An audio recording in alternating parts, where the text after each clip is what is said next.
Ohio's voting machines. Already there are major concerns that the electronic voting machines here, as well as an electronic software patch that's been placed on voting machines in the northern part of the state by Secretary of State John Husted, could cause all kinds of problems.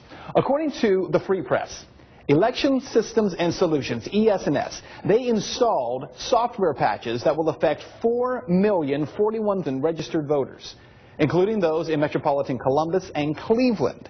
A story you haven't heard much about, right? Well, uncertified and untested software for electronic voting systems, they are presumably illegal under Ohio law.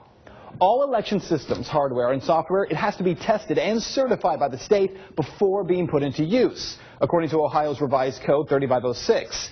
By unilaterally deeming this new software experimental, Secretary of State Husted was able to have the software installed without any review, inspection, or certification by anyone. Again, that according to the Free Press. It's a very big story here. These software patches are only the beginning, though, of the questions surrounding Ohio's voting machines.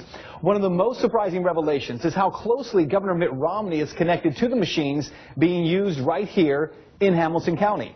Last week, we investigated whether or not those machines could actually be hacked, whether the votes could be manipulated. Here's a look at that reality check.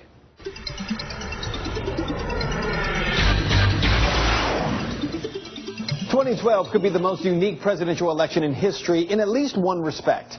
How many times in history has one of the candidates for president actually been connected to the company that owns the voting machines? Here's the backstory.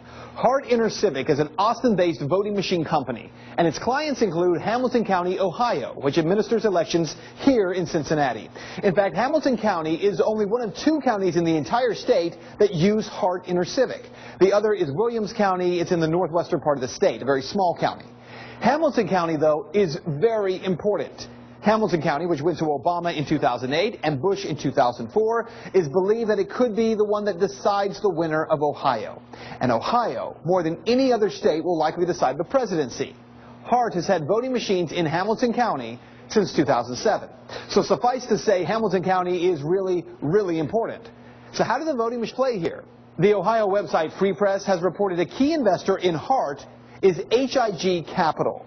7 HIG Capital directors are former employees of Bain & Co., the same Bain & Company where Mitt Romney was CEO before leaving in 1984 to found Bain Capital.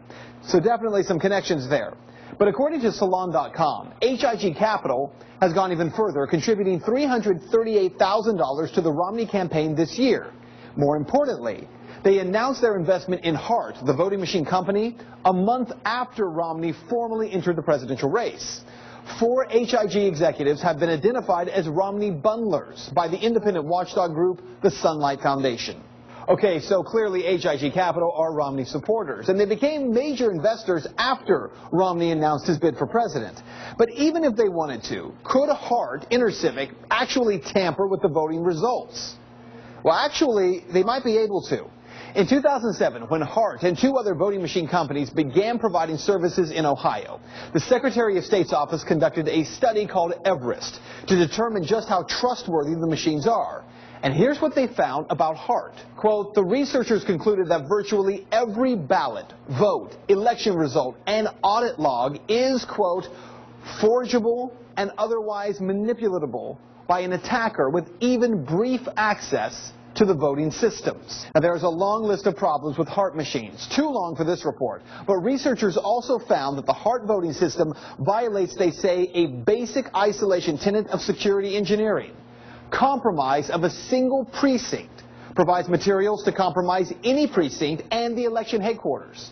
They also found that the auditing features were vulnerable to a broad range of attacks that can corrupt or erase logs of election activities. So what this means to you, well, first of all, let's be clear. We're not saying that the Romney campaign will cheat or has any plans to cheat on November 6th. But regardless, there is a huge problem here, one that transcends any one candidate.